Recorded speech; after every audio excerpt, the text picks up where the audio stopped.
कुछ नहीं था तो खुदा था मैं, कुछ नहीं था तो खुदा था मैं, न होता कुछ तो खुदा होता। डुबोया मुझको होने में, न होता मैं तो क्या होता। चलिए अपनी आज की चर्चा शुरू करते हैं। आज हम बात करेंगे लेट 60 से लेके लेट 70 तक की highly paid actress superstar Mumtaz के बारे में।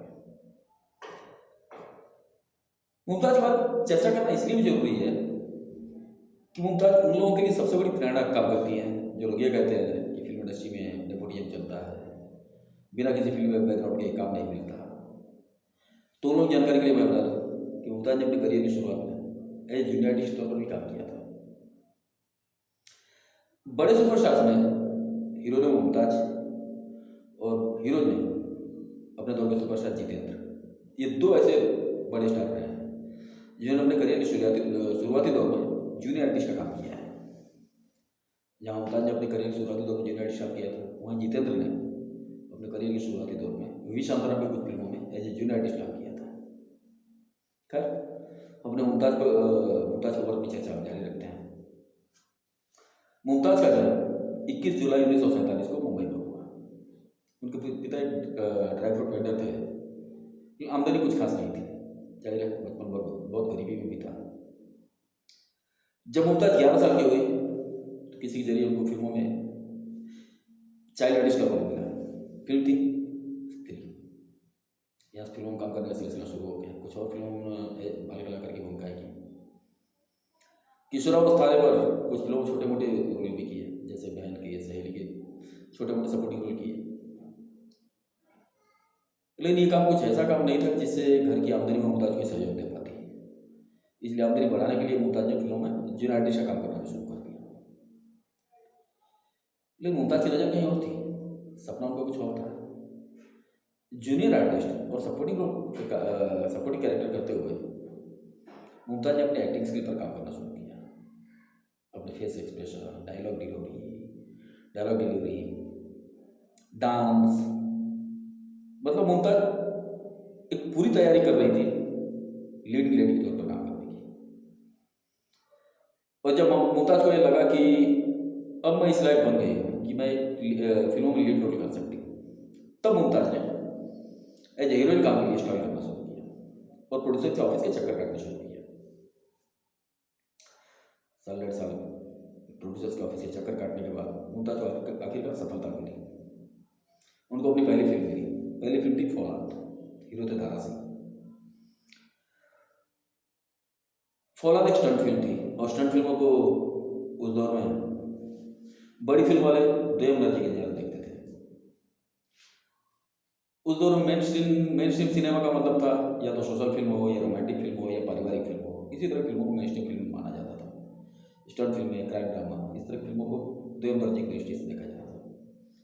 स्टंट फिल्मों में काम करना शुरू हो गया और दारा सिंह के साथ उनकी जोड़ी हिट हो गई। एक के बाद एक उन्होंने 3-4 सालों में दारा सिंह के साथ 16 फिल्में करी। इसी दौरान उन्होंने फिरोज खान के साथ भी कुछ फिल्में की। ये फिल्में क्राइम फिल्में थी या डिटेक्टिव के ऊपर बेस्ड फिल्में थी। तो फिरोज खान के साथ उनकी दोस्ती हो गई और दारा सिंह के साथ तो खैर उनकी जोड़ी जम ही रही थी। लेकिन इस समय भी मुमताज को जो बड़ी फिल्मों में जो रोल मिल रहे थे वो या बड़ी बहन, छोटी बहन, सहेली, इसी तरह की भूमिकाएं मिल रही थी, सपोर्टिंग रोल मिल रहे थे। इनमें कुछ फिल्में थी जैसे पत्थर के सनम, प्यार किए जा,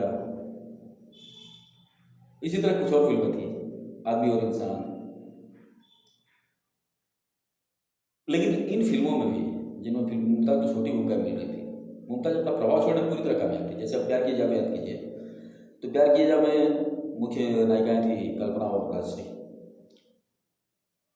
मुमताज की जोड़ी महमूद के साथ थी, एक छोटी सी भूमिका थी, लेकिन उस भूमिका में मुमताज ने कमाल का परफॉर्म किया, अपना प्रभाव छोड़ा उन्होंने दर्शकों पर। आज जब प्यार किए जा के बारे में सोचते हैं तो मुमताज हमारे दिमाग में जरूर आती है। यही पत्थर के सनम में जब पत्थर के सनम में उनके सामने जो मुख्य अभिनेत्री थी वो वहीदा रहमान थी, जो अपने आप में बहुत बेजोड़ अभिनेत्री थी। वहाँ मुमताज ने अपना प्रभाव छोड़ा।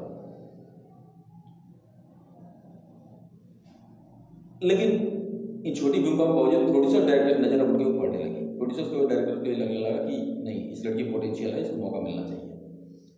उनको पहला मौका दिया राज खोसला ने। फिल्म थी दो रास्ते, हीरो राजेश खन्ना।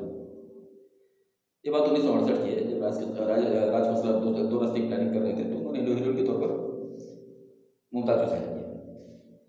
इसी के आसपास मनमोहन देसाई की किस्मत रिलीज हुई थी और वो अगली फिल्म का प्लान कर रहे थे।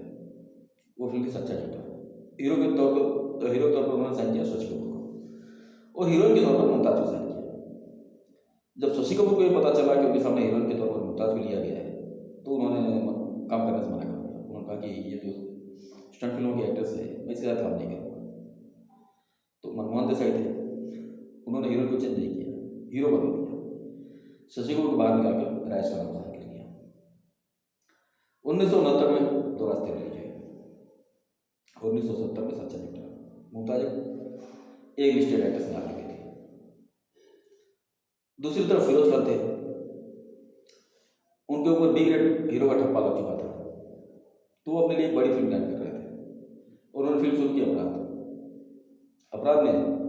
ये मुमताज वो मुमताज नहीं थी, मुमताज बड़े स्टार्स में मुमताज का नाम बड़े स्टार्स में लिया जा रहा था। हीरोइन के लिए उन्होंने मुमताज को अप्रोच किया अपराध में, और मुमताज ने ये नहीं सोचा ये बी ग्रेड हीरो है या ये छोटी फिल्मों में काम करता है।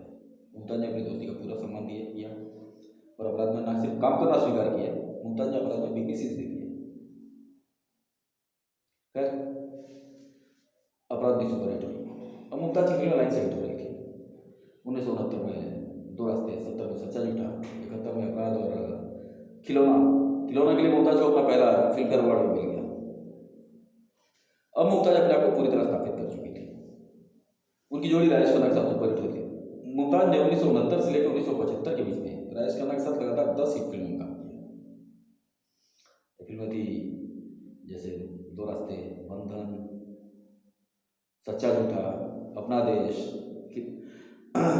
रोटी, आपकी कसम, ऐसी बहुत सारी फिल्में थी। 1975 आ चुका था, मुमताज की आपकी कसम, रोटी, कई फिल्में रिलीज हुई। अब मुमताज यहाँ से अपने परिवार के बारे में सोचने लगी। मयूर वादवानी जैसे बिजनेसमैन थे, उनके साथ वो रिलेशनशिप में आ गई। और रोटी और आपकी कसम 1975 में रिलीज हुई। 1976 में आई नागिन एक मल्टी स्टार फिल्म थी। जितेंद्र, फिरोज खान, संजय खान, विनोद मेहरा, सुनील दत्त जैसे, कबीर बेदी जैसे बहुत से सितारे उस फिल्म में थी। अभिनेत्रियों में रेखा, रीना रॉय, मुमताज, योगिता बाली, ऐसी बहुत लंबी चौड़ी स्टार कास्ट थी। नागिन 1976 में रिलीज हुई। नागिन के बाद 1977 में उनकी आखिरी फिल्म आई जिसमें हीरो राजेश खन्ना थे। इसके बाद उन्होंने मयूर वादवानी से शादी कर लिया और शादी करके लंदन में जाकर सेटल हो गई। शादी के 13 साल बाद 1990 में मुमताज ने फिर फिल्मों में वापसी करने की कोशिश की और फिल्म थी आधियाँ। डायरेक्टर थे डेविड धवन, मुमताज के ऑपोजिट थे शत्रुघ्न सिन्हा, और शत्रुघ्न सिन्हा और मुमताज के बेटे की भूमिका में थे प्रसन्नजीत, जो पुराने अभिनेता विश्वजीत के बेटे थे। आधियाँ 1990 में रिलीज हुई, लेकिन कुछ खास चली नहीं। आधी के बाद फिर मुमताज ने एक बार सोच लिया कि उनका फिल्मों में सफर खत्म हो चुका है और सम्मान से फिल्मों से दूरी बना ली। कुछ सालों बाद पता चला मुमताज को कि उनको ब्रेस्ट कैंसर है। मुमताज थी फाइटर। पूरी निडरता से मुमताज ने कैंसर का सामना किया और आखिरकार कैंसर पर विजय हासिल की। आज मुमताज पूरी तरह से कैंसर फ्री है। लंदन में अपने परिवार के साथ सुखी जीवन व्यतीत कर रही है। मुमताज की 2 बेटियां हैं। उनकी बड़ी बेटी नताशा की शादी फिरोज खान के बेटे फरदीन खान से हुई है। तो दोस्तों, ये थी कुछ बातें मुमताज के बारे में।